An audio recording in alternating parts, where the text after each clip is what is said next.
तो 7 सखियाँ उन्हें पंखा झलने लगी।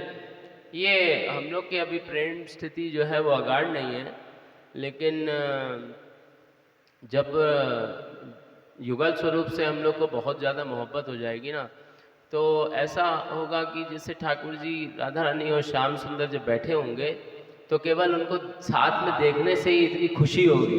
जैसे होता है ना, हम लोग पिक्चर देख कर आते हैं, उसमें हीरो हीरोइन अलग हो गए, फिर बहुत समय बाद जो है मिलन हो रहा है तो बड़ा अच्छा लगता है, अरे वाह आखिरकार मिल गए।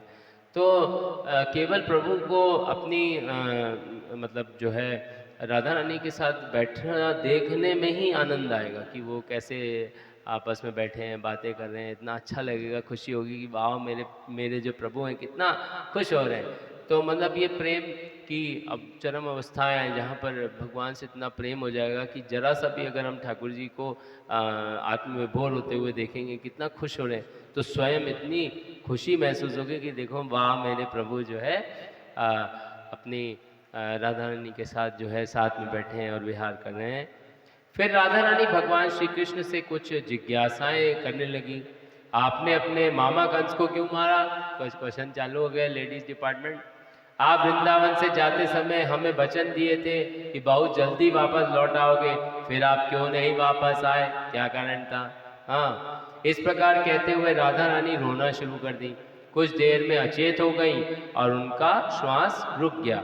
गोपियां उन्हें उठाकर अपने गोद में रखी एवं उन्हें पुनः होश में लाने के लिए कृष्ण से प्रार्थना की। मतलब इतना अगाढ़ प्रेम राधा रानी का कृष्ण के प्रति है कि वो बेहोश ही हो गई पूछते पूछते। कृष्ण समस्त गोपियों को शांत किए एवं अपने अमृतमय दृष्टिपात से उन्हें पुनः चेतनता प्राप्त करा, उनको शांत किया। इसके बाद कृष्ण राधा रानी को चिन्मय शुद्ध तत्व ज्ञान प्रदान किए। वे उन्हें व्याख्या करके समझाए कि उन दोनों का स्वरूप क्या है, किस प्रकार वे सर्वत्र विराजमान हैं एवं कैसे वे जहाँ भी रहते हैं राधा रानी उनके साथ उनके विस्तार प्रकाश स्वरूप में रहती है। ये तो ऐसा है ना कि यहाँ पर ठाकुर जी जो है, जैसे मान लीजिए कि ठाकुर जी और ठाकुराइन जी हमारी जो राधिका हैं वो दो अलग रूप दिख रहे हैं, पर ऐसा थोड़ा ना कि कृष्ण से वो शक्ति आनंद की निकाल ली गई है, वो तो कृष्ण में तब भी समाई है। मतलब जैसे कृष्ण तो समस्त शक्तियाँ कृष्ण में समाई हैं, और कृष्ण की सबसे सुंदर जो आह्लादनी शक्ति है वो हमारी श्री राधिका रानी है, जो कि उनको आनंद प्रदान करती है। तो ऐसा नहीं है कि राधा का रूप जो है उस शक्ति का अलग उन दर्शाया गया है लीला में, तो राधा अभी कृष्ण में नहीं है। भाई कृष्ण तो अब भी आनंदित है, भले ही राधा रानी साथ में खड़ी है, वो उनका शक्ति स्वरूपा है, मतलब उस आनंद शक्ति का सौंदर्य दिखाया जा रहा है, परंतु शक्ति तो अब भी उनमें है ही, मतलब वो शक्ति अंदर है पहले से, ये नहीं कि उनसे अलग कर दिया गया, तो वो सदैव ही उनके साथ ही रहे। कृष्ण से ये सब व्याख्या सुनकर राधा रानी और उनकी सहचरी गोपियां सभी संतुष्ट हो गईं। फिर उन्होंने भगवान को सादर प्रणाम निवेदन किया। इसके बाद सभी गोपियां वहां से अपने अपने घर के लिए प्रस्थान कर गईं एवं राधा रानी अकेले पूर्ण परितृप्त हृदय से कृष्ण की सेवा करने लगी। राधा रानी ने कृष्ण से निवेदन किया, चलिए हम लोग वृंदावन लौट चलें, वहां हम लोग वृंदावन के रमणीय यमुना पुलिन पर मधुर लीला विहार करेंगे। कृष्ण तैयार हो गए। दूसरे दिन कृष्ण, राधा व उनकी सखियां एक विशाल रथ में बैठकर वृंदावन लौट आए। रथ एक योजन का था एवं उसमें लाखों लाख कमरे थे। ये छोटा मोटा रथ नहीं था, बहुत विशाल का है रथ था जिसमें लाखों कमरे थे। जैसे ही ब्रजवासी गण यह संवाद सुने कि कृष्ण लौट आए, वैसे ही नंद व यशोदा जी के पीछे पीछे आनंद से विभोर होकर स्वागत करने के लिए घर से बाहर निकल आए। उनके आंखों में आनंद के आंसू निकल रहे थे। कृष्ण उन्हें 11 वर्ष के बालक के समान प्रतीत हो रहे थे। उनका रूप ब्रजवासियों को ठीक वैसा लग रहा था जैसे 100 वर्ष पहले वृंदावन छोड़ते समय था। तो यहाँ पर अपनी सखियों के साथ, राधा रानी के साथ ठाकुर जी पुनः वृंदावन आ रहे हैं और यशोदा माता और नंद महाराज जो है उनका स्वागत कर रहे हैं। माता यशोदा बार बार कृष्ण का चुंबन करने लगी। फिर यशोदा कृष्ण को राधा रानी के साथ कमरे के अंदर ले गई। सबने राधा माधव के सुंदर रूप का दर्शन किया। नंद बाबा सभी ब्रजवासियों को मिठाई बंटवाए और देवताओं को भोजन कराए। बाद में कृष्ण अपने सभी गोप सखाओं को बुलाकर भांडीर बन गए अब देखो यहाँ से पांडियन बन जा रहे हैं। जिस स्थान पर ब्राह्मणियों ने उन्हें पहले चावल खिलाई थी उसी स्थान पर जाकर बैठे। उनके बाईं ओर राधा रानी बैठी एवं राधा रानी की बाईं ओर वृषभानु व कीर्तिदा बैठे, जो उनकी मम्मी पापा हैं या न जगत के हिसाब से। कृष्ण के दाईं और ओर नंद बाबा व यशोदा बैठे। फिर सारे गोप गोपीगण अपना अपना स्थान ग्रहण कर लिए। कृष्ण सबको बताए, यह जड़ जगत अस्थाई है। यह जगत जन्म, मृत्यु, जरा और व्याधि यानी कि बीमारी नहीं, एक मिनट, हाँ जरा बीमारी हो, जरा बुढ़ापा हो गया, व्याधि बीमारी होगी। जन्म, मृत्यु, जरा और व्याधि से भरा हुआ है। हे पिताजी, आपको जल्दी ही गोलोक वृंदावन लौट जाना चाहिए।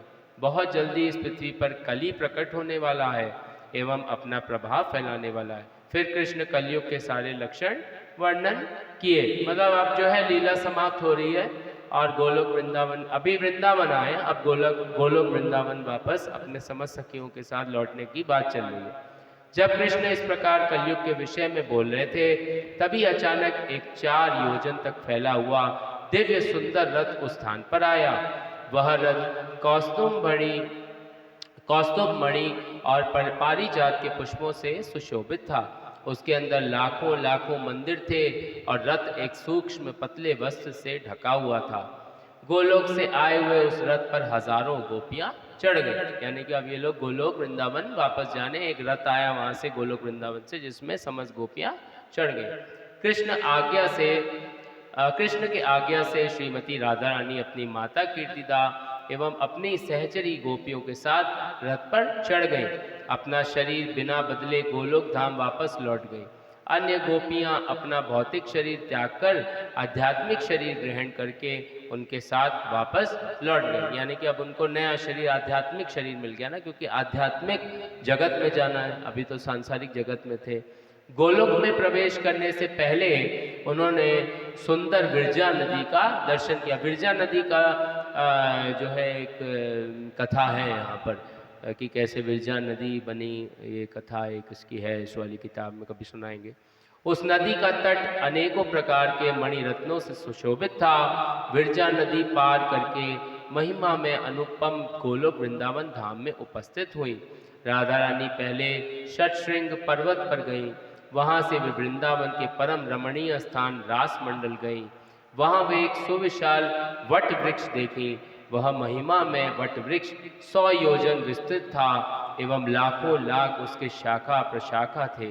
वह वृक्ष अक्षय वट नाम से प्रसिद्ध है। ये मतलब गोलोक वृंदावन की बात चली कि अक्षय वृक्ष नाम का एक बहुत विशाल जो है वृक्ष वहां पर था। उस वृक्ष में बड़े बड़े लाल लाल फल लगे हुए थे। करोड़ों करोड़ों गोपियों के साथ परमा सुंदरी वृंदा देवी श्रीमती राधा रानी, बहुत सी जगह भागवतम में राधा रानी का राधा नाम तो नहीं वर्णित है, लेकिन अलग अलग नामों से, जैसे रंभा ऐसे नामों से वर्णन किया हुआ है।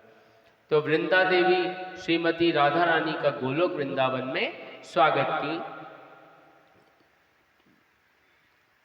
वृंदा देवी रथ के पास गई और राधा रानी की उतरने में सहायता की। यानी कि वृंदा देवी जो वास करती हैं गोलोक वृंदावन में, उन्होंने राधा रानी का स्वागत किया। फिर वह राधा रानी व समस्त गोपियों को अपना प्रणाम निवेदन की। उसके बाद राधा रानी अपने स्वयं के घर में प्रवेश की। वृंदा वहां उनको रत्न सिंहासन पर बैठाई, फिर उनके चरण धोई।